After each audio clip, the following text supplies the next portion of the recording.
Bonsoir à toutes et à tous, soyez les bienvenus. Quel plaisir de vous accueillir sur El Marabia pour cette nouvelle émission, un nouveau numéro de Microscoop. Bien évidemment, suivez-nous comme vous le faites si bien et merci pour votre fidélité sur les réseaux sociaux, la page YouTube, la page Facebook aussi de Microscoop. Demain sera donc le vendredi 114, une révolution qui rime avec union, détermination et pacifisme du côté du Hirak et des Algériens et des Algériennes et de l'autre côté, celle du pouvoir. La presse en parle énormément aujourd'hui, la presse internationale, donc du côté du pouvoir qui rime avec répression, arrestation, détention. La répression reprend de plus en plus en Algérie contre les militants du Hirak. Les prisons se remplissent de nouveau de détenus d'opinion. Plus d'une soixantaine sont recensés actuellement et sont derrière les barreaux. Alors il y a 2 mois, on s'en souvient, le chef de l'État a gracié des militants du Hirak déjà condamnés et même d'accorder la liberté provisoire à ceux qui n'étaient pas encore définitivement jugés. Mais malgré ce geste, la répression et les prisons se remplissent à nouveau.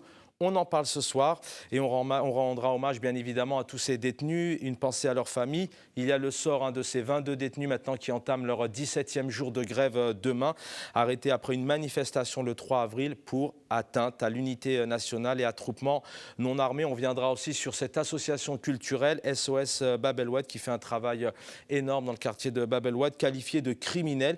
L'état de santé de ces 22 détenus est dramatique, se dégrade, une santé qui se dégrade de plus en plus. On se souvient tous, hélas, des cas tragiques du journaliste Mohamed Tamalt et du médecin militant Kamel Eddine Fekar, mort en détention, je le rappelle, en 2016 et 2019. Je vous le disais hier, on va en parler aussi ce soir, de ce pays en crise, un quotidien de plus en plus difficile, un SMIC qui sillonne autour de 18-20 000 dinars et des prix qui augmentent et qui augmentent déjà depuis plusieurs mois, mais surtout en cette période de Ramadan. Des annonces faites par le ministre du Commerce qui ne sont pas tenues. Encore aujourd'hui, on en écoutera quelques extraits dans quelques instants. Des grèves aussi qui ont déjà commencé dans le milieu hospitalier, les pompiers, la santé, les sages-femmes. Et ça continue, des dates arrivent notamment pour les sages-femmes ou encore pour l'éducation nationale dans les jours à venir. Donc vous l'avez compris, encore une fois, je le redis, on est en Algérie, le plus grand pays d'Afrique, ses ressources, ses richesses. Et malheureusement, les Algériens et les Algériennes doivent lutter et faire appel et subir autant de supplices pour vivre dignement. Alors en face, malheureusement, je vous le disais il y a quelques instants, les promesses non tenues, des promesses qui pouvaient bien évidemment, qui étaient les bienvenues, qui pouvaient en tout cas satisfaire et apporter des solutions et des notes positives aux Algériens et des Algériennes, mais qui sont pas tenues. Et aujourd'hui, donc, le chef de l'État, Abdelmadjid de Tebboune, qui a signé une ordonnance modifiant et complétant la loi organique relative au régime électoral, portant donc prolongation de 5 jours des délais de dépôt des dossiers pour les candidats aux élections législatives. Donc d'un côté, le chef de l'État qui est présent, qui tient à ces législatives, des législatives qui sont déjà très rejetées sur les réseaux sociaux, très rejetées par un certain nombre de partis politiques en Algérie. Donc on va essayer, avec nos invités, de répondre à ces questions, essayer d'apporter quelques éléments de répondre et d'évoquer aussi la situation de ces détenus. Avant d'accueillir mes invités, je vous propose ensemble de revenir sur ces quelques belles images du Hirak. C'était notamment mardi dernier, mais aussi le vendredi précédent et les jours précédents.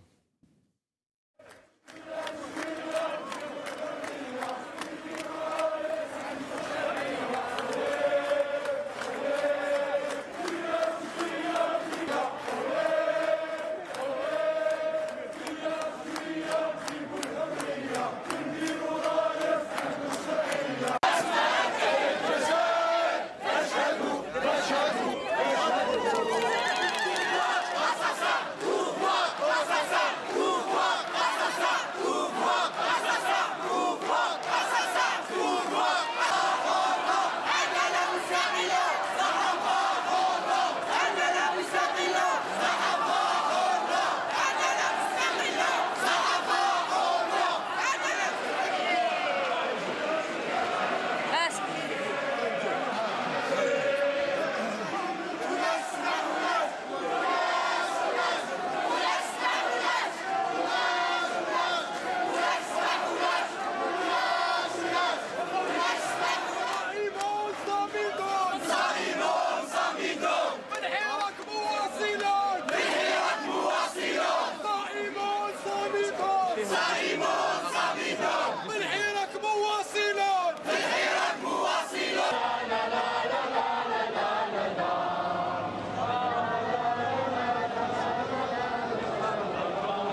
De retour sur le plateau donc, de Microscoop ce soir. Soyez les bienvenus si vous venez de nous rejoindre avec nous sur ce plateau donc, pour évoquer cette thématique. On va revenir sur les détenus, on va revenir sur cette crise sociale, sur le quotidien de plus en plus difficile des Algériens et des Algériennes. Et puis en face, malheureusement, malgré qu'il y ait aussi là une bonne volonté du chef de l'État avec une nouvelle Algérie annoncée, un nouveau gouvernement. Mais on se rend compte que les Algériens et les Algériennes sont toujours dans la difficulté et sont face au mur pour en parler. Sur le plateau, Ali Ait Djoudi. Bonsoir Ali.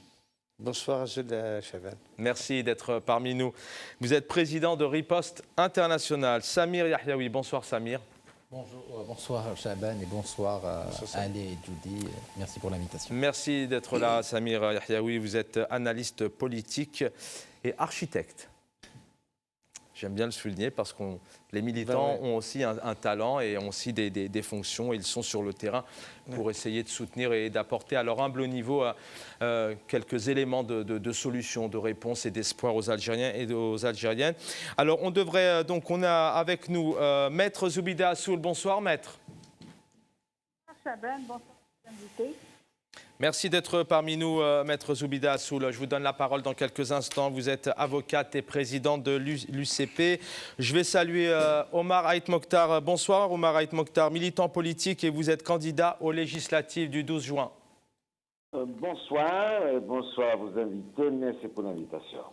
Farida Messaoudi avec nous. Bonsoir Farida, bienvenue à vous. Bonsoir aux invités, bonsoir à tous les spectateurs. Faham Ranoun. Merci. Pareillement, Farida Messaoudi, donc militante politique. Messieurs, je reviens à vous dans quelques instants, mais en général, on donne toujours la priorité à nos frères et sœurs en Algérie. Maître Zoubida Assoul, je vais commencer par vous. Merci d'être parmi nous. Je sais que vous avez un emploi du temps aussi très, très chargé.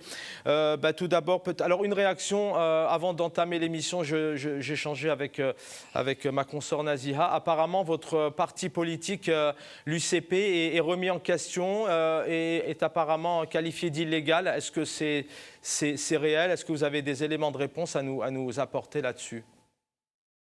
Écoutez, d'abord, je suis surprise par ce communiqué qui ne porte d'ailleurs même pas de signature. On ne sait pas qui a fait ce communiqué, qui c'est ce responsable qui a fait ce communiqué. La deuxième des choses, c'est que bien entendu, nous allons communiquer et informer l'opinion publique sur tout ce que ce communiqué prétend à mon égard, mais je peux juste signaler qu'aujourd'hui, en plus de ce communiqué, j'ai reçu directement des menaces de la part du DGSN qui m'a envoyé des menaces directes par téléphone, par le biais de ces cadres de la DGSN, comme quoi je dois arrêter mes activités, faute de quoi j'assumerai les responsabilités, alors que légalement le DGSN n'a pas à s'adresser à moi.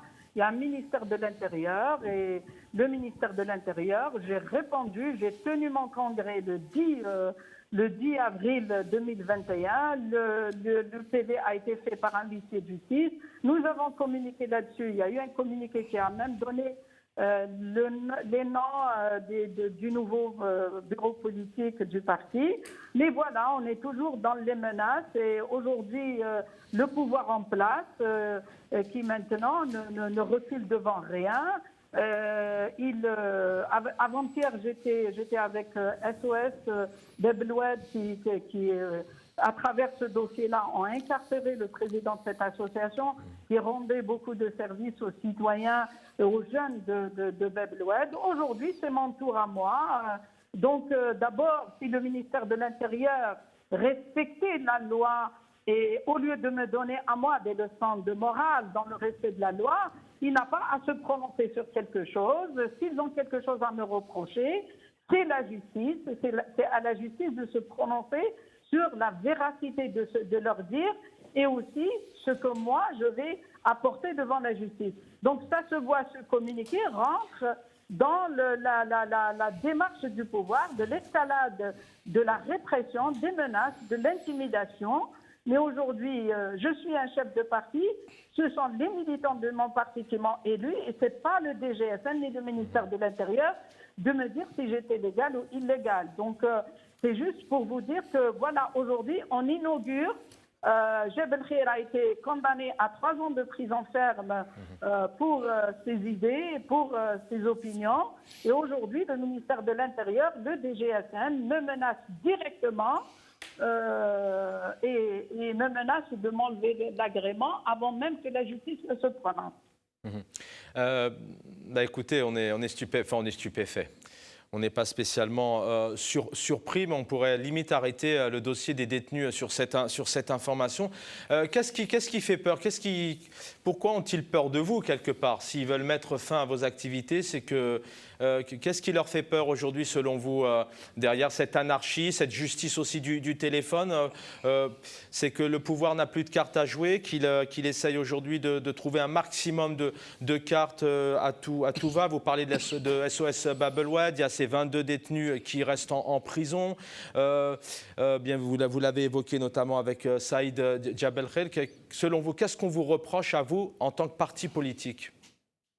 Non, ce n'est pas un problème de reproche. Un État qui se respecte n'a pas le droit de reprocher ou de prendre ce type de mesures. D'abord, vous savez que le pouvoir est dos au mur devant des manifestations pacifiques, devant l'opposition qui est toujours, comme mon parti... Soubida Assoul, je crois qu'on vous a perdu. On va essayer on va tenter de vous rappeler pour encore 2-3 minutes avec vous. Est avec nous Omar Ait Mokhtar, bonsoir. Bonsoir. Merci d'abord de votre présence et de votre fidélité à l'émission, parce que on sait tous, et vous l'aviez dit aussi il y a quelques mois sur ce plateau, hein, vous n'êtes pas du côté du régime. Une réaction lorsque vous entendez comme ça un parti politique qui reçoit un coup de fil d'un DGSN et qui menace de faire fermer un parti. Qu'est-ce que ça vous évoque dans ce pays où on dit aujourd'hui, en tout cas c'est les réactions des uns et des autres, des invités, des militants, des partis, que la justice est bafouée? Oui, vous savez, l'UCP, donc le parti de Naïma, de Zoubida Assoul, pour moi ce n'est pas un parti. Un parti, elle n'a pas de militants. Elle ne peut exister que par ce phénomène de victimisation. Autrement, ce n'est pas un parti pour moi. Après, qu'elle soit menacée pour ses activités, je ne le pense pas. Après, elle s'exprime partout aux Zoubida Assoul, hein, dans la presse même algérienne, francophone surtout. Chez vous, ses pages Facebook et tout ça, c'est live. Je ne sais pas, elle n'est pas en danger, mais elle veut faire croire qu'elle est en danger. Moi, ça n'apporte rien, ouais. Enfin, alors, ce truc-là. Ouais.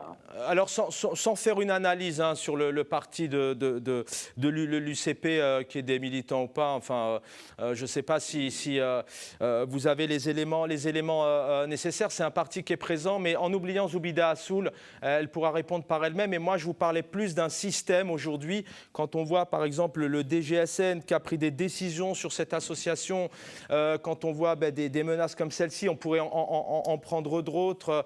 La justice du téléphone, elle est présente en Algérie. Je voulais avoir votre analyse, votre sentiment sur notamment la justice, le fonctionnement en Algérie. Le fonctionnement, vous savez, on a ce qu'on mérite. Hein.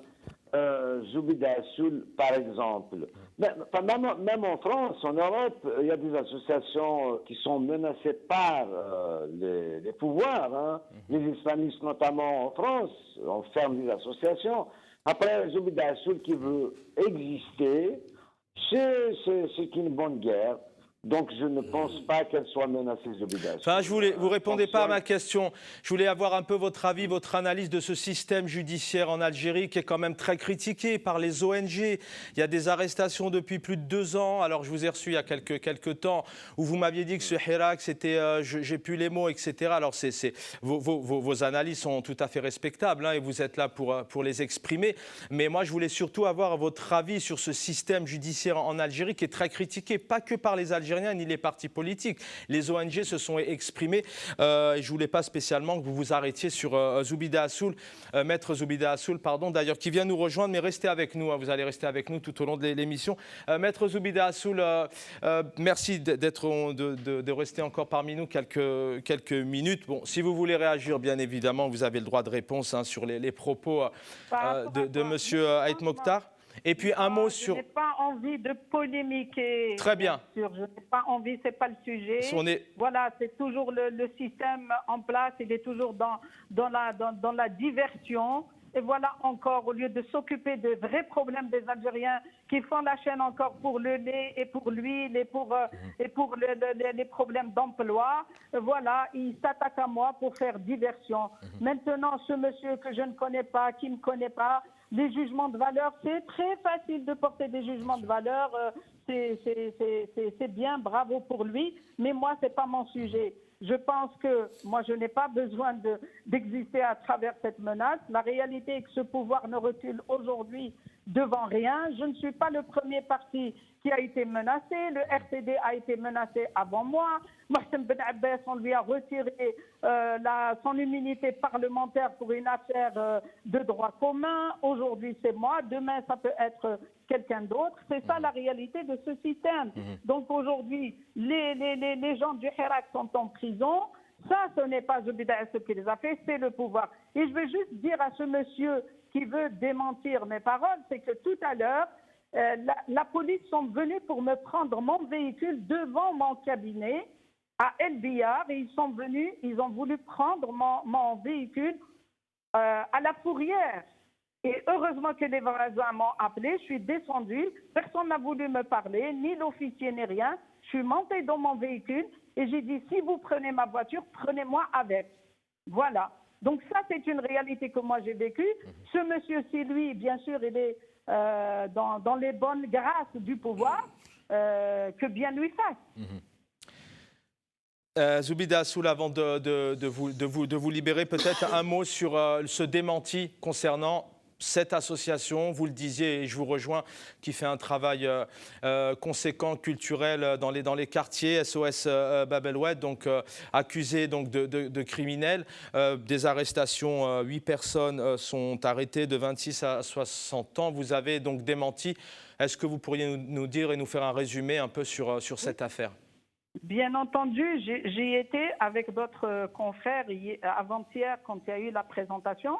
D'abord, je dénonce la propagande qui a été faite par les médias publics et privés en présentant de fausses personnes qui n'ont rien à voir avec l'association SOS et qu'on a présenté en disant 8 personnes. Je dément formellement et je suis constituée dans ce dossier. Il y a eu 2 prévenus, le président de l'association et une autre personne qui passait juste à l'association Bachir Tawda Isalli Nahal Jum'a et qui avait justement quelques pancartes avec lui, et il y avait 2 témoins. Donc il n'y a ni 8 personnes, ni quoi que ce soit. La deuxième des choses, c'est que cette association est en activité depuis 1998, qu'elle a toujours activé pour les jeunes de Bab El Oued en aide scolaire, pour les enfants qui ont des difficultés, pour les activités culturelles, pour les activités scientifiques, pour l'audiovisuel, etc.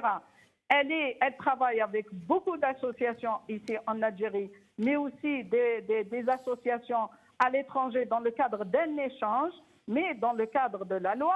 Et aujourd'hui, on la ramène tout simplement parce que le pouvoir en place, comme il est dos au mur, comme je vous ai dit, alors il commence à s'attaquer à toutes les personnes qui ont quand même une notoriété dans les quartiers. Et cette association et son président, M. Merni Nasser, ont une autorité à Bab El Oued, et c'est même, il le disait d'ailleurs, il me le disait, mon client, il me disait, même les enfants des policiers eux-mêmes sont chez moi dans cette association. Ils bénéficient des mêmes activités que les autres enfants de Bab el Oued. Donc voilà la réalité du terrain qui parle. Il n'y a que 2 prévenus, il y a 2 témoins, il n'y a pas ces 8 détenus dont parlait justement le communiqué de la DGSN, mais aussi celui de tous les médias qui sont affiliés au pouvoir. Merci. Et qui font de la propagande et de la désinformation.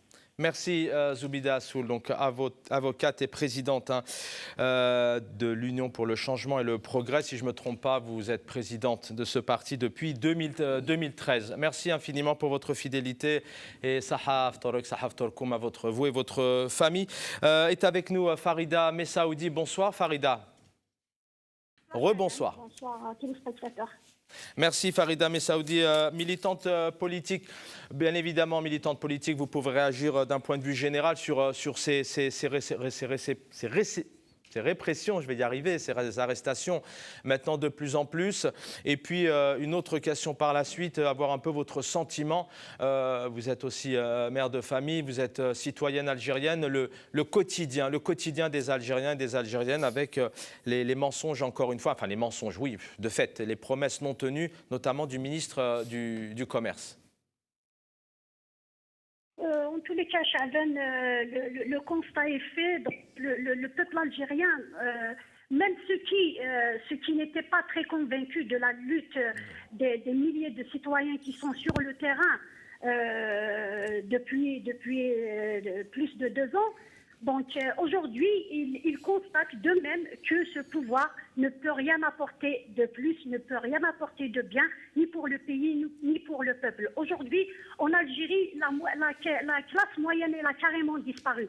Aujourd'hui, on voit des enseignants qui étaient à un certain moment la classe moyenne et n'arrivent pas à terminer leur fin de aujourd'hui. Aujourd'hui, le peuple algérien, après la répression, après les violences sur le plan politique, sur le plan liberté, aujourd'hui, il est en train de vivre encore une fois une autre violence sociale qui fait que c'est une humiliation qu'un Algérien qui vit dans le plus grand pays d'Afrique, dans le pays qui est censé être le plus riche, faire une chaîne de 3 heures ou 4 heures pour avoir un bidon d'huile. Des fois, ils n'ont même pas. Moi, j'ai vu des femmes de famille qui me disent, moi, je ne fais pas la chaîne parce que je n'ai même pas de quoi l'acquérir, ce bidon d'huile. Donc, aujourd'hui, il y a une réalité amère. Et ça fait partie de la nature du pouvoir algérien. C'est une autre violence contre le peuple algérien. Le pouvoir en place, il veut humilier à un point inimaginable le peuple algérien. Merci Farida Messaoudi pour ce témoignage. Je voulais absolument vous avoir au moins quelques minutes. Vous êtes, vous faites partie de cette révolution maintenant depuis plusieurs années. Merci pour votre fidélité. Je vous souhaite une bonne soirée et puis bon appétit. Sahaf Torek, Sahaf Torkoum à vous et votre famille. Ali Aïdjoudi avec nous sur le plateau. Samir Yahyaoui, une réaction d'abord peut-être après ce qu'on a pu entendre. Le pays qui est aujourd'hui face au mur à tous les niveaux. Il n'y a plus d'argent, il n'y a plus de liquidité. Les Algériens ont du mal à se procurer parfois un litre de lait. Pour certains, de l'huile. Des augmentations. Merci. Tout d'abord, donc, je tiens à m'incliner devant la mémoire des victimes du printemps noir et saluer le printemps berbère de 1980. Et donc, à ce jour, il n'y a pas eu vérité sur l'assassinat des 128 jeunes en Kabylie. Quand on dit 128 jeunes, il y a des jeunes, des moins jeunes, des femmes et des hommes. Et je salue mon ami Samir Yahyaoui, Madame Farida et Madame Zoubida Assoul et Omar Mokhtar. En premier lieu, toute ma solidarité avec l'UCP. Et j'ai beaucoup d'amis ici en France qui sont de l'UCP, qui sont des animateurs actifs de Hirak. Et toute ma solidarité avec Mme Zoubida Assoul parce qu'elle ne s'est pas inclinée devant les offres du pouvoir comme d'autres partis l'ont fait. toute ma solidarité avec ce parti qui résiste, qui a choisi son camp, et c'est ça le plus important. L'UCP, au jour d'aujourd'hui, ils ont choisi leur camp. Madame Zoubida Assoul a choisi son camp. Donc, j'estime qu'on est dans le même camp. Et le pouvoir est en train de punir, de menacer toute formation politique, toute association et toute organisation qui échappe à son contrôle. Maintenant, il est important de signaler que SOS Bab El Oued, qui existe depuis plus de 20 ans, qui milite sur le terrain, et parce qu'il dérange le pouvoir, il dérange le calendrier et l'agenda du pouvoir. Oui, puis c'est une association qui forme les consciences, la culture, les activités artistiques, l'écriture. Absolument. SOS Bab El Oued, c'est l'équivalent de RAGE, de la Ligue des droits de l'homme. C'est des structures qui existent depuis que j'étais moi-même en Algérie, les années 90. Donc je ne peux que m'associer à ces structures, me solidariser en tant que militant et en tant que riposte internationale. Maintenant, s'agissant donc du pouvoir qui est en train de forcer le destin pour organiser une élection qui est d'ores et déjà rejetée par le peuple. Il n'a pas pu convaincre ni une partie de la classe politique, ni une partie de ses propres adeptes et sa propre clientèle. Donc, j'estime que cette élection est perdue déjà, perdu d'avance, et il a beau à exercer de la violence. Pourquoi? C'est une forme de diversion pour oublier les 23 détenus qui ont entamé une grève de faim. Et c'est important de le signaler. C'est-à-dire, il faut rappeler que Kemal Delfra est mort dans les geôles de ce pouvoir. Je le disais. Il a été assassiné parce que, façon de dire, que suite à cette grève, le pouvoir algérien a assassiné Mohamed Tamet. À ce jour, il n'y a pas eu d'enquête et le pouvoir algérien a assassiné Dr Kemal Delfra. Il ne va pas hésiter à assassiner ces 23 grévistes et tout opposant qui échappe au contrôle de ce minable pouvoir. Samir Yahyaoui, je ne vais pas être trop long un peu dans mes lancements et mes questions, mais voilà une analyse sur ce qui a été évoqué déjà depuis le début de l'émission. C'est assez chargé, notamment avec cette nouvelle concernant l'UCP, par exemple. Écoutez, merci et encore une fois, bonjour à vos invités. Histoire de ne pas se répéter, je m'associe à toutes les condamnations et les commémorations qu'a citées Ali Aïdjoudi, en passant par l'UCP, le printemps berbère et les détenus politiques. Mais j'aimerais quand même m'arrêter une petite minute, ça ne prendra pas plus de temps, et me dire dans quel pays on peut aujourd'hui condamner un académicien, un chercheur ou un universitaire. Saïd Jaberkher a été condamné à 3 ans de prison ferme. Jusqu'à là, c'était le dernier bastion auquel le régime ne s'est pas attaqué. Nous voilà, nous désacralisons l'université, nous désacralisons l'école, nous désacralisons le débat d'idées. La police et la justice n'ont pas sa place à l'université, n'ont pas sa place à l'école. Et à partir de là, ma condamnation, évidemment, est ferme. Et je me dis, est-ce que nous sommes dans un pays où on est encore capable de faire de la recherche anthropologique, sociologique, psychologique, maintenant que les chercheurs, les académiciens sont condamnés à de la prison ferme pour avoir lancé un débat ou avoir émis une idée. Le pouvoir, finalement, ne lâche personne. Le deuxième point que j'aimerais évoquer, j'appelle de tous mes voeux, de toutes mes forces, à ce que les constats et les bilans et les diagnostics soient arrêtés.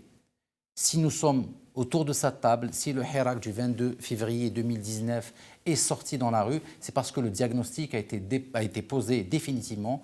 Nous sommes face à un régime incompétent et répressif. Maintenant, ce qu'il faudrait faire... En phase de difficulté, peut-être, ce régime, puisqu'aujourd'hui, bon, ces élections, elles auront certainement lieu. Mais est-ce que c'est réellement un espoir, même s'il y a pas mal de candidats? D'ailleurs, il y a Omar Haït Mokhtar, on lui posera la question tout à l'heure. Mais est-ce qu'il n'est pas perdu, ce régime aujourd'hui, à part les arrestations, les intimidations? Est-ce qu'il a d'autres... Il n'a plus de ressources. C'est un régime vieillissant, c'est un régime boiteux. Mais ce régime va continuer à marcher en boitant si nous continuons à se mettre autour d'une table pour dire qu'il est répressif, qu'il fait ceci, qu'il fait cela. Parce que si on nous contentant par des diagnostics que nous connaissons tous autour de cette table, vous invitez les connaissent, le régime va continuer à avancer.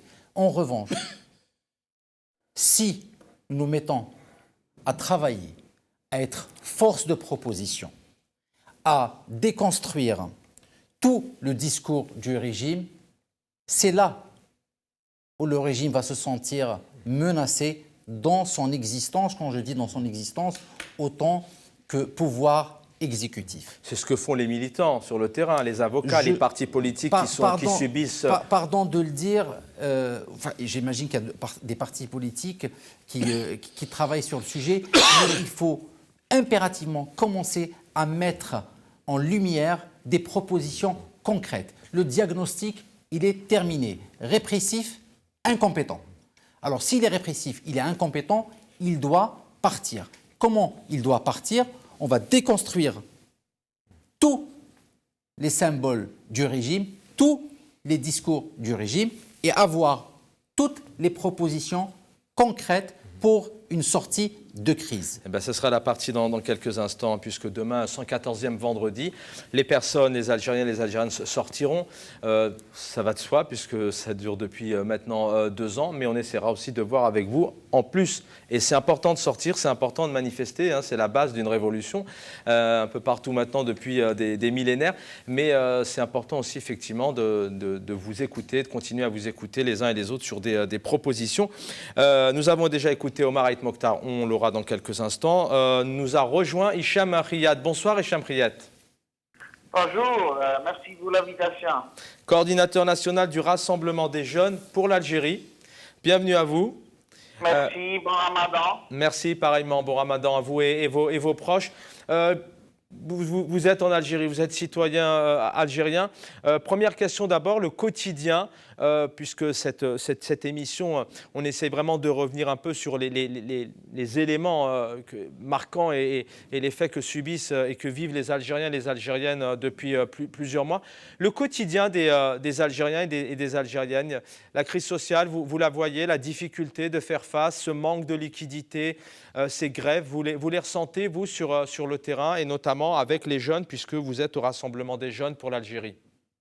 Oui, premièrement, j'insiste à faire passer une salutation pour nos détenus d'opinion, surtout les 22 personnes qui font une grève de faim. J'espère qu'ils sortiront très vite, j'espère, Inch'Allah. C'est pas facile, surtout pendant ce mois de Ramadan, de vivre en prison de ce système, ce système qui fait tout pour tuer cette révolution, pour essayer de faire taire tous les opposants et tous les révolutionnaires.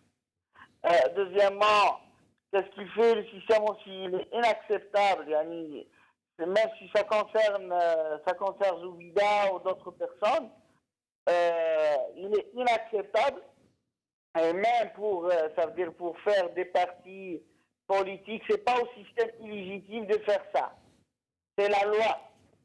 C'est pas maintenant que le système veut toujours faire des choses pour détourner la vraie raison de cette révolution, de faire une démocratie, de faire un changement radical. Alors il est inacceptable ces pratiques de ce système.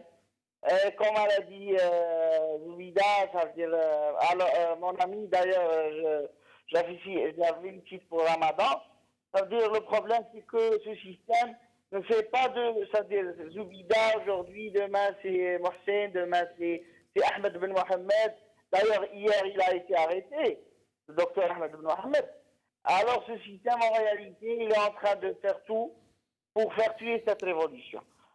Pour ta question, c'est normal. C'est un résultat logique d'un système défaillant qui ne peut pas gérer cet État. Le problème économique, il est au début en réalité. Il va s'aggraver. Moi, d'ailleurs, je suis un économiste et je suis un spécialiste en économie de formation. Alors, à partir de là, la crise en Algérie, elle va s'aggraver parce que déjà, il y a ce problème politique de légitimité. Une partie du peuple qui demande un changement, qui a l'objectif de faire un changement radical dans cette nation, devant un système qui refuse de voir la réalité, il essaie d'aller vers l'avant d'une manière irresponsable, j'ai toujours dit ça. On ne peut pas parler d'élection, on ne peut pas parler de tout ça, et tout un parti du peuple, surtout les jeunes, dans la rue, il y a plusieurs méthodes de lutte de toute façon. Il y a une rupture entre une grande partie du peuple et ce système. On ne peut pas faire un développement économique, on peut pas résoudre des problèmes sociaux et économiques dans cette situation. On est en train d'épouser les caisses nationales. La valeur des dinars, elle est en train de d'évaluer en jour. C'est-à-dire ça, c'est une situation et c'est un début de situation. Les choses, si ça continue comme ça, d'ailleurs, moi, j'ai toujours tiré la sirène d'alarme. On ne peut pas gérer un État sans peuple. Ce système, il est en train de s'aventurer avec l'Algérie, avec l'État algérien. Sur le plan politique, sur le plan économique, sur le plan social. Et c'est normal qu'on est en train, c'est-à-dire maintenant 1000 dinars en Algérie, Restez avec nous, Hicham Riyad. Je vous redonne la parole dans quelques instants. Je vous invite tous les quatre, Omar Aït Mokhtar ainsi que Samir Yahyaoui et Ali Aïdjoudi. On va écouter maintenant le président du Conseil de la Nation, Salah Goudjil, qui nous dit que tout ce qu'avait souhaité le Hirak a été réalisé. On l'écoute et on réagit juste derrière.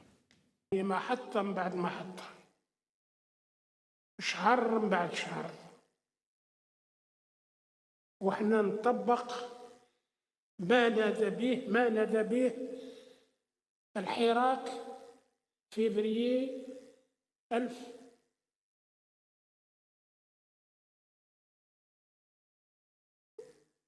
2019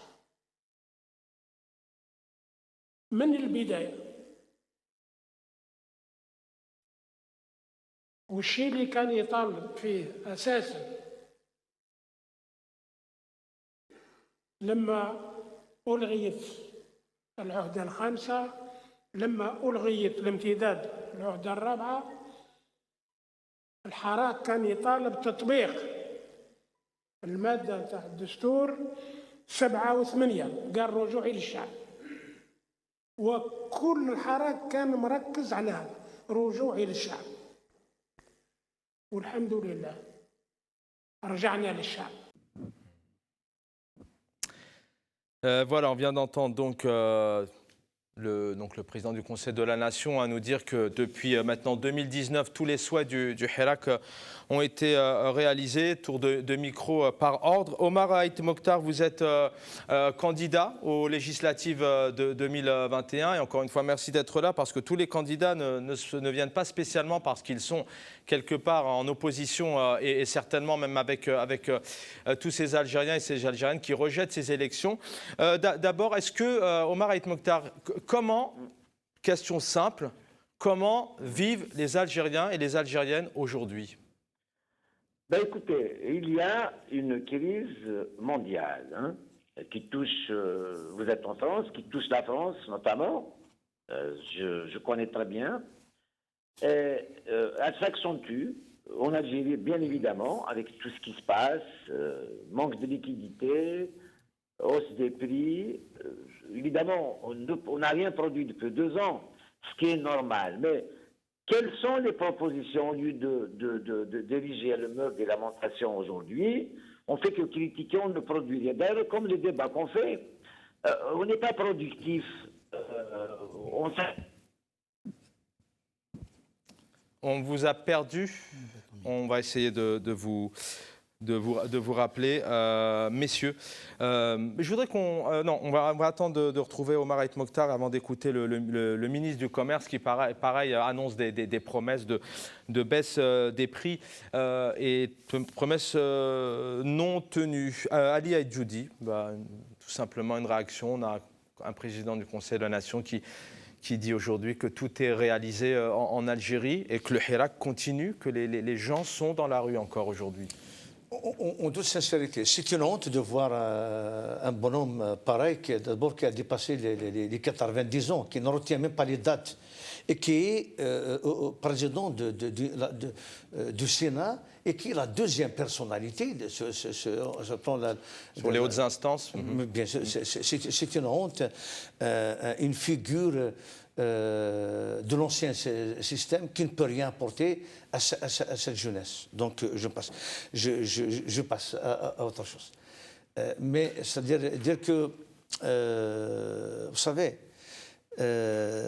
aujourd'hui, même les éléments les plus fondamentaux donc, ne sont plus à la portée de la population.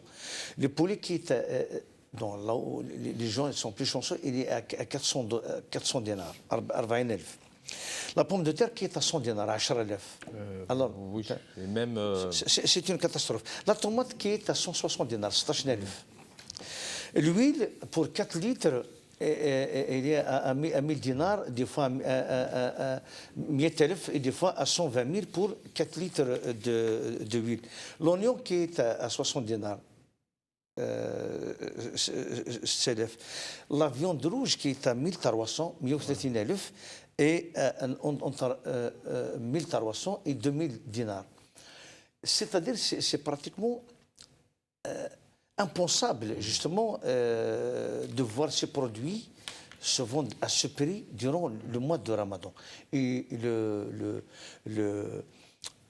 médiocre du ministre du Commerce, ce guignol, qui se permet de dire donc voilà, donc nous avons décidé donc il a décrété donc des soldes et tout ça c'est des mensonges. Sauf que ce qu'ils disent et le terrain de réalité, c'est un fossé, c'est deux choses différentes. Une chose est certaine, c'est qu'il s'adresse à l'opinion nationale à travers des médias qui ne sont pas lus, à travers une chaîne de télévision qui a perdu toute crédibilité. Et une chose est certaine, c'est que le peuple n'attend rien de ce pouvoir. C'est pour ça d'ailleurs qu'il est dans les rues, les vendredis, malgré les pluies, malgré le ramadan, malgré la violence des forces de répression, malgré l'instrumentalisation de la justice, le peuple est dans les rues chaque vendredi, chaque mardi, pour dire à ce pouvoir, on ne se reconnaît plus dans tes mensonges. Omar Haït Mokhtar est de retour. Je vous invite tous les quatre à écouter le ministre du Commerce qui nous parle de surconsommation, qui nous dit aussi que tout va bien à son niveau. Et encore une fois, comme il y a quelques semaines avant le mois de Ramadan, ce sont des promesses non tenues. لو ترجع إلى البيان اللي صدرناه بالأمس على موقع وزارتنا ما تم إنتاجه من زيت في شهر مارس أكثر من 67 ألف طن وإحنا استهلاكنا هو 48 ألف طن يعني انتجنا أكثر من شهر تقريبا نص لكن الغريب ما تم إنتاجه من 1 أفريل إلى 15 أفريل وتسويقه 48,700 طن في 15 يوم وهو يفوق استهلاكنا الشهري هو 48 ألف طن يعني في 15 يوم تم إنتاج وتسويق ما يتم استهلاكه بشكل عادي في شهر. هذا الأرقام تخليك تشوف باللي الحجم اللي يتبذل الدولة لو نرجع إلى شهر جونفي فيفري مارس أفريل تعرف بأن ما تم إنتاجه وتسويقه يفوق استهلاك 6 أشهر. سؤال مطروح وراه يطرح الزيت. لذلك أنا طلبت لو تلاحظوا لو ترجعوا إلى تسجيلاتي من المواطن ما يغيرش سلوكاته الاستهلاكية، لأن تغيير سلوكه الاستهلاكي وخلى هذا الضغط. لازم يعرف أن هذا الشخص عندما تنتج هذا الحجم هي أموال طائلة ستؤدي إلى تعويض فارق وستتحمل خزينة الدولة، وهي أموال طائلة ستخصص بالعملة الصعبة لاستيراد المواد الأولية. لذلك أنا ناشدت وما زلت ناشد المواطن الكريم ما يغير سلوكه الاستهلاكي. راكم شفتوا معايا في هذا المعرض موجود زيت، موجود زيت داخل، وبالتالي الله أعلم هذا. Voilà, on en écoutera une autre dans quelques instants où tout va bien. Je ne sais pas si on peut tout de suite la regarder tous ensemble et on réagira juste derrière. Alors, on peut... OK. Omar Haït Mokhtar, c'est bon, c'est prêt. Merci Abdellah, merci. هذه السنة ضبطنا كل الأمور، لأول مرة ترى الأسواق الرحمة موجودة بكثرة بأسعار معقولة، وهذا شيء إيجابي. والأمر الثاني فيه كلكم تعرفوا أن بداية شهر رمضان دائما تعرف ضغوطات بعض الأسعار، والحمد لله بالتعاون مع إخواننا في الدرك والشرطة، بالتعاون مع زملائنا في وزارة الفلاحة، وبالتعاون مع القطاعات الأخرى استطعنا أن نربح هذا الرهان. وهذا الرهان يعني من ناحية الكم ولا مادة نقصت في السوق. يعني التموين كان 100% في الأسواق في 58 ولاية. في بعض الضغوطات على بعض المنتوجات من ناحية الأسعار، الحمد لله أن نتحكموا فيها وأسعارها هي ترجع إلى أمورها العادية.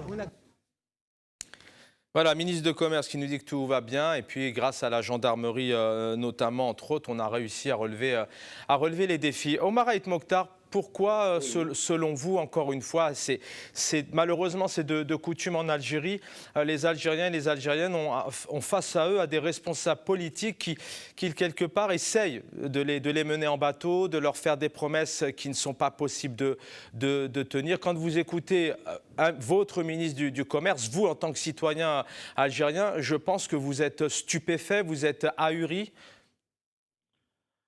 Bien évidemment, quand j'entends un ministre parler du prix de la sardine ou de l'huile ou je ne sais quoi, le ministre du Commerce n'est pas là pour ça. Donc voilà. Il y a un besoin de réformer le pays. Il y a un besoin de changement. Le problème, c'est que tout le monde doit mettre la main à la pâte au lieu de sombrer dans la critique. On va passer une heure ici à mettre en exergue tous les slogans qu'on connaît et à la fin, on n'a rien réalisé. Mais je préfère que Ali Joudi, présent sur le plateau, au lieu d'imiter le ministre du Commerce, je le connais Ali, donc il a des compétences pour faire des propositions. Tout au long de cette heure, on pourrait bénéficier. Qu'est-ce qu'il faut faire ? Il faut un changement par les élections. Maintenant, sortir tous les vendredis, qu'il y ait pouvoir assassin, machin, compétences... Non, mais excusez-moi Samir, je vous donne, vous parlez d'élections, vous anticipez. Oui, excusez-moi Samir, je vous redonne la parole dans un instant. Vous m'avez dit que... Oui. Non, mais au niveau des élections, on peut comprendre aujourd'hui que les Algériens et les Algériennes sont dans la rue depuis des mois, car ces élections, ils savent très bien que coûte, elles passeront. On a bien vu le référendum qui a été totalement boycotté, il est passé, même s'il passait à 1%. Vous comprenez aussi qu'en termes d'élections, aujourd'hui, il y a un total rejet. Est-ce que ça, vous le comprenez aussi ? Écoutez, vous savez, il y a une élection le 2 juin. Je suis à Tizi Ouzou, je suis candidat à Tizi Ouzou. Il y a une 50aine de listes en exergue. Donc les gens qui se présentent, alors ils font du Hirak un jour, ils sont d'un parti politique à un autre, dans l'opposition, mais au final, Tizi Ouzou, qui prétend être le centre de la planète, de la démocratie, et leur rejette tout, mais au final, il y a 50 listes, 51 exactement, 51 personnes qui ont retiré des dossiers de candidature. Donc je suis stupéfait, moi je suis honnête et correct, c'est toujours ma pensée, je sais qu'on pourrait changer ce pays que par des élections. Sinon, le Hirak, tout le monde a essayé de faire une OPA, ils n'ont pas pu, c'est pour ça qu'ils ne se sont pas présentés. Tous les partis Il y a eu les héros de Facebook qu'on connaît, mais tout le monde a voulu, a essayé de faire une OPA. Ça n'aboutira jamais. Quelle est la solution de ce harak? Tous les vendredis, je ne sais quoi, mais au final, comment? Alors, tout le monde critique tout le monde. Personne n'aime personne. C'est ça la réalité du terrain. Après, on se tourne vers la crise économique, le manque de liquidité, tout ça, c'est vrai, c'est la réalité du terrain avec la crise mondiale. Non, mais Omar Haït Mokhtar, vous comprenez, on n'est Oui. pas spécialement dans une cour d'école, c'est pas que tout le monde critique tout le monde, c'est qu'aujourd'hui, il y a un peuple algérien qui, depuis des décennies, est totalement exténué. Il y a faudrait qu'on pourrait passer des heures et des heures entières pour faire l'état de ce magnifique pays. On le voit bien, enfin je pense que vous le voyez, donc ce n'est pas une question de s'aimer. Ce n'est pas une question de s'aimer ou de ne pas s'aimer le mardi et le vendredi, mais c'est qu'aujourd'hui vous avez les familles, les étudiants qui sont là tous les mardis et tous les vendredis. C'est qu'à un moment donné, ils sont meurtris, ils ne peuvent plus vivre dans ces conditions-là. Alors pour vous, vous y croyez réellement, ces élections? Lorsque vous serez élu le 12 juin au soir, vous serez dans un état euphorique, fier d'avoir été élu? Est-ce que réellement, ça sera une réelle élection pour vous? Et est-ce que réellement, vous pensez réellement, avec le système électoral aujourd'hui et politique en Algérie, est-ce que vous pensez réellement que vous aurez des clés ou vous aurez seulement un siège et un carnet pour écrire? Non, je ne serai pas un figurant, hein, croyez-moi. Avec ce système, vous pensez... Non. Mais le système, vous savez, le puzzle du système, vous et moi, nous faisons partie de ce système. Hein. Vous le changez comment? Il faut la réforme, il faut faire des propositions, notamment dans le commerce. Il faut faire des propositions, il faut produire, il faut laisser les gens produire. Samir. Produire des débats. Ce n'est pas ce qu'on fait. Même, nous sommes en train de Faut-il encore, c'est dommage parce que j'aimerais bien vous garder pendant des heures, faut-il encore que le pouvoir ait aussi envie d'écouter? Aujourd'hui, on a un parti politique qui est réquisitionné, on a une association qui est accusée de criminels, mais c'est une réalité, Omar Haït. Vous êtes en train de faire les questions et les réponses. Pas du tout. L'ICP, pour moi, ce n'est pas un parti politique, c'est une petite secte. Nous sommes d'un seul qui gagne 300. Ça, c'est votre analyse. Bon, je vous donne la parole. C'est l'association qui détourne l'objet. Omar Haït Mokhtar, je vous donne la parole dans un instant. Oui, mais écoutez, SOS Malade, SOS Babeloued, je ne sais quoi. Mais vous savez, elle veut faire une opération de harak, elle veut manipuler aussi. Voilà le problème de notre pays. Restez avec nous. On ne va pas jouer à chat et souris parce que je peux vous donner plein d'exemples sur ces dernières décennies où certaines associations, certains partis, certains journalistes, certaines ONG en Algérie, enfin voilà, il y a des cas précis qu'on ne peut pas ignorer. Je ne fais pas les questions et les réponses, je vous donne des faits et vous apportez vos réponses. Aujourd'hui, on a un parti, il y en a eu d'autres, il y a eu le RCD entre autres, enfin, c'est pas à moi de citer, j'en cite quelques-uns pour donner la parole. On réagira tout de même sur ce 12 juin, puisqu'on a un candidat, et merci qu'il soit là, qui croit en cette élection et qui croit qu'il ne sera pas figurant. Et aujourd'hui, on sait, on le sait, c'est prouvé, on ne sait même pas si le rôle du président, il est réellement président. On a ces généraux qui aujourd'hui, pour la plupart d'analystes comme vous, dirigent le pays, mais il faudra qu'on y revienne quelques instants. Le temps passe très vite. Vous avez la parole, Samir. Quelle est la question ? Mais la question, c'est voilà, on a une élection qui arrive. Est-ce que je voudrais rebondir un peu sur ce que vous avez évoqué tout à l'heure, un peu ces solutions. Et puis l'invité précédent, Omar Haït Mokhtar, disait on est dans la rue, mais quelles solutions nous avons? Bon, à la fois, il faut aussi comprendre que les Algériens des solutions, s'ils veulent des propositions, quand j'entends le ministre du Commerce parler, encore une fois, le diagnostic est posé, ce sont des gens incompétents, on a l'impression que c'est une gestion de supérette. Alors, ce sont des réformes structurelles sur le plan économique, rien ne peut être fait. Et pour que ça soit fait sur le plan économique, il faut qu'il y ait une volonté politique. Aujourd'hui, nous sommes face à un régime militaire. On a la preuve tous les jours, tous les soirs, tous les matins, dans les journaux télévisés, de la présence, de l'omniprésence de l'armée dans les journaux, à des taux et des pourcentages de présence qui dépassent les 50%. Alors, si il faut encore une preuve que le régime en Algérie est militaire, eh bien, la télé algérienne nous donne cette preuve tous les jours. Alors, des propositions sur le plan économique. Je vais vous lire quelques-unes parce que ce sont mes notes. Ce que j'ai appelé des axes stratégiques porteurs de sens et d'action. Alors, il faut une réorientation de la rente vers le secteur productif, c'est-à-dire porteur d'emplois.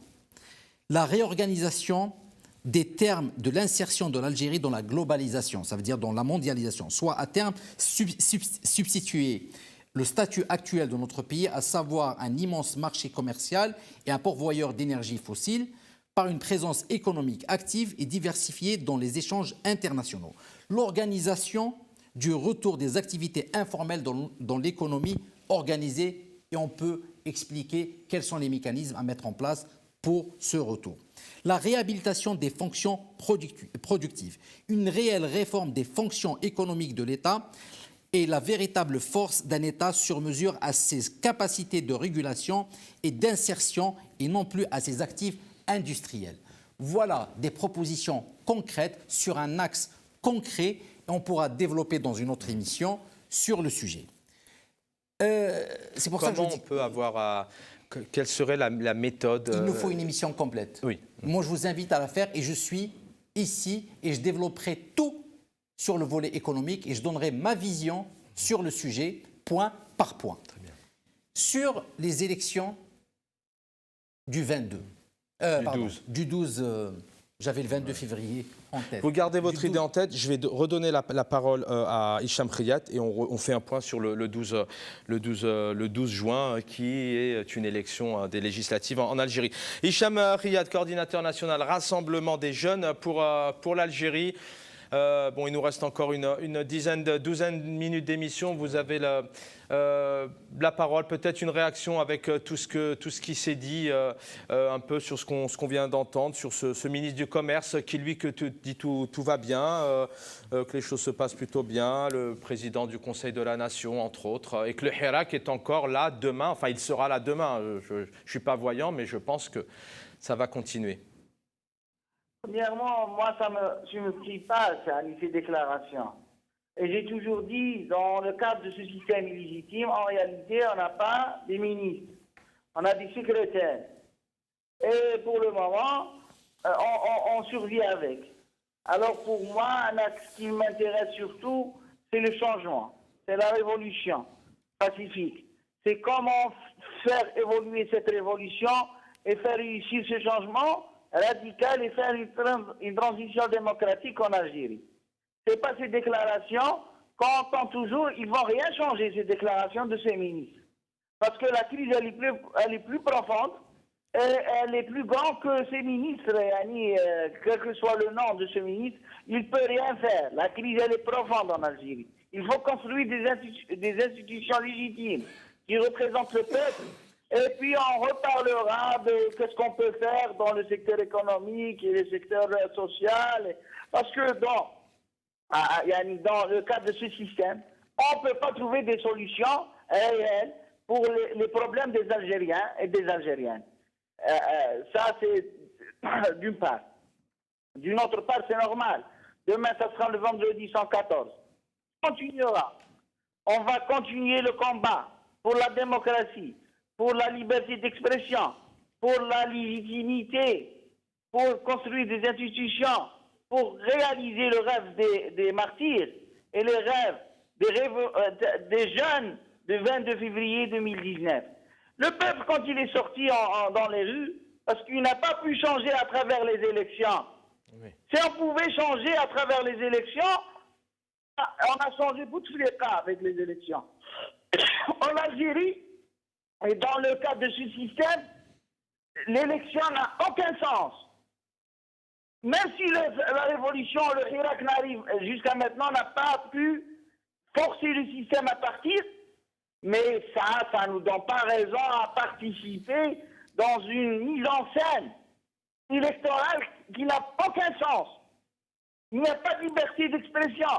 On ne peut pas parler dans les chaînes de télévision dans l'Algérie. Si on ne parle pas dans le Maghrébia, quelques chaînes qui nous appellent de là et de l'extérieur, on ne peut pas parler. Comment on pourra parler des élections? Comment on pourra parler des idées à travers des médias fermés qui essayent de recevoir seulement les gens qui pour le système? Mais c'est pas possible, soyons raisonnables.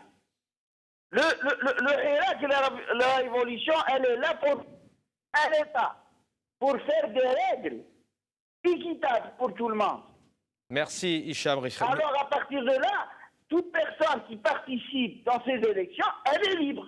Mais elle assumera sa responsabilité devant l'histoire, devant le peuple, et devant Dieu, et devant le Gil de la Houdjay. Merci Hicham Riyad d'avoir peut-être, avec vos mots, résumé le système électoral en Algérie. Les Algériens, ils n'y croient plus. Hein. Bouteflika, il a été élu sur 4 mandats. Sinon, je pense, en tout cas, c'est mon avis, les Algériens ne seraient pas dans la rue aujourd'hui ou encore à boycotter et rejeter les élections. Merci Hicham Riyad, coordinateur national du Rassemblement des jeunes pour l'Algérie. Ali Aïdjoudi,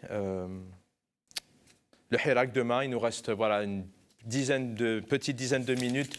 Vous allez avoir la parole tous les trois, vous, Omar Aït Mokhtar et Samir Yahyaoui. Mais le Hirak, comme vient de le dire, vous le disiez, ces élections, voilà, c'est le Hirak, il est encore là demain, c'est pour une raison bien précise.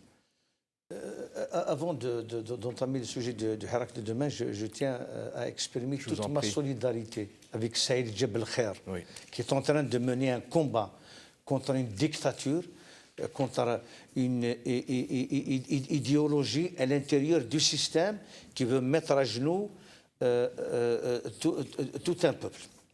Et donc, toute ma solidarité avec Saïd Jebel Khair.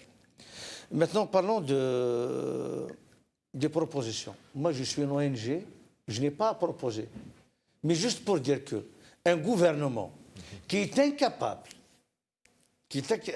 de répondre aux besoins d'un peuple durant 30 jours, bien que le mois de Ramadan est un mois sacré pour le peuple algérien. Donc, est un gouvernement inapte, disqualifié. Donc, vous savez, il faut faire 6 heures de queue de chaîne pour avoir un sac de lait.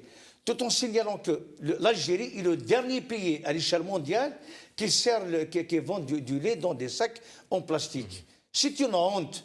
On est un sous-peuple. Le pouvoir nous considère comme des sous-citoyens, comme un sous-peuple. Donc moi, je ne vais pas parler de propositions. Un pays aussi riche que l'Algérie, il ne peut pas répondre aux besoins d'un peuple durant 30 jours. Il peut magouiller, mais au moins répondre aux besoins durant ces 30 jours. Ben, je n'attends rien de ce gouvernement. Est-ce qu'il y a réellement un gouvernement? Merci. Donc là, je laisse les spectateurs. Parce qu'on les entend peu. Non, mais c'est une question qui n'est pas affirmative, mais on les entend peu. Oui. Le Premier ministre Gérard, on ne le voit plus. Enfin. Maintenant, juste pour dire que notre ami Omar Aït Mokhtar, il y a 50 listes, il peut y avoir même 100 listes. La clientèle, le clientélisme, les gens du pouvoir, de la police politique, les gens qui tournent les intérêts et la mafia locale est en mesure de mobiliser une centaine, même 200 listes pour participer à ces élections. Maintenant, la question qui se pose, il faut avoir le courage d'aller vendredi à Tizi Ouzou, à Bdjaïa, à Bouira, à Boumerdes, n'importe quelle wilaya, et de prêcher justement cette participation.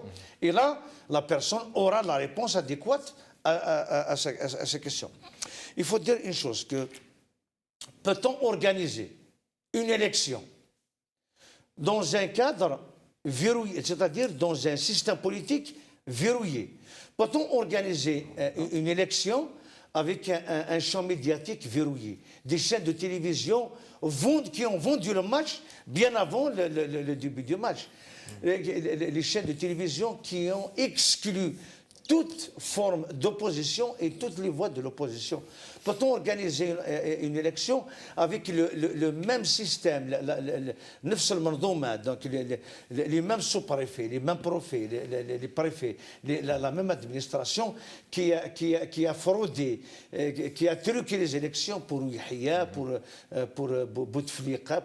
Donc, pour nous, en ce qui me concerne, moi en tant que réponse internationale, en tant que militant, tant qu'il n'y a pas une véritable transition, le départ justement de ce gouvernement qui ne représente rien du tout, le départ de ces médiocres, un véritable gouvernement de technocrates ou de rassemblement d'union nationale, il ne peut pas y avoir d'élection fiable, nette.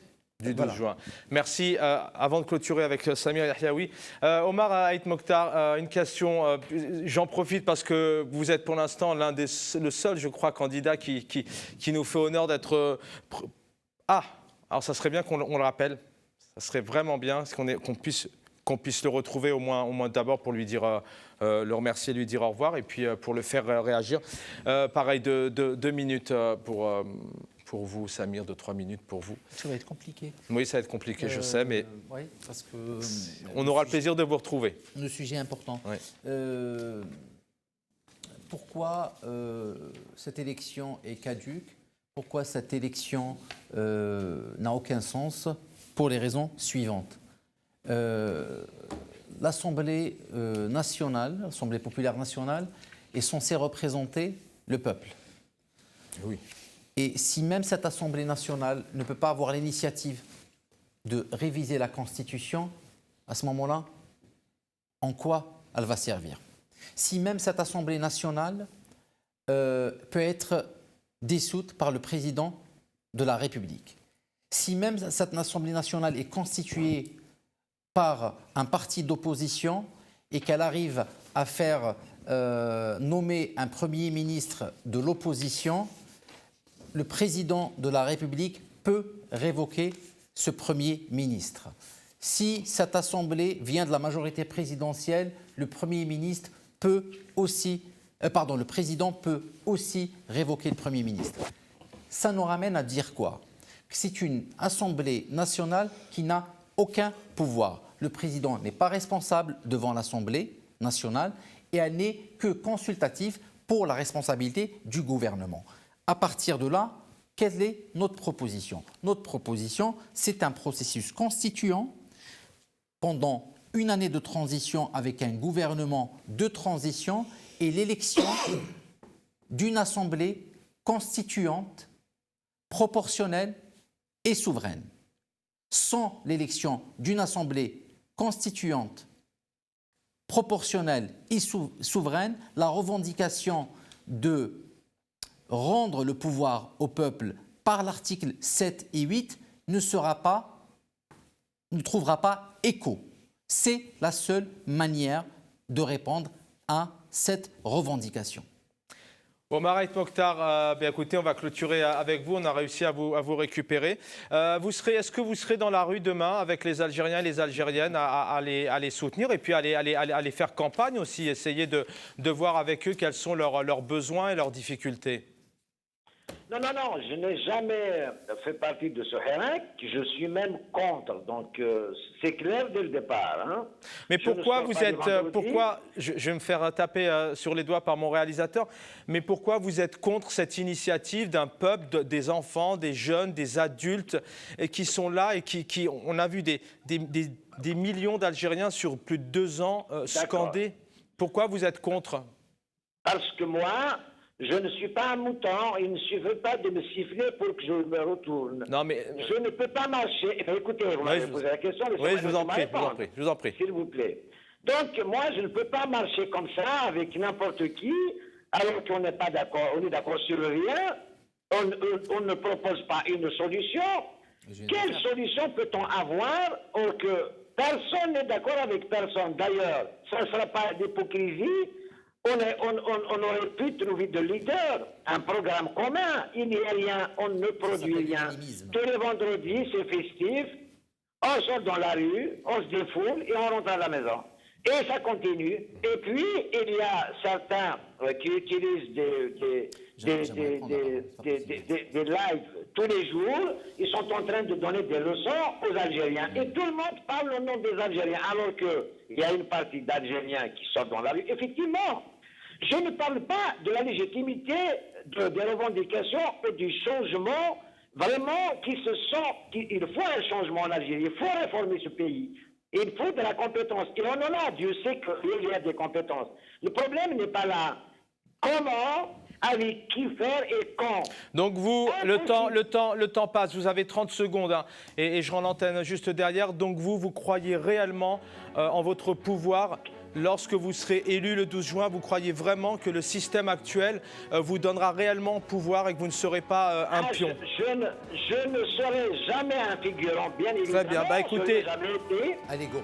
Et j'essaie d'apporter mes propositions.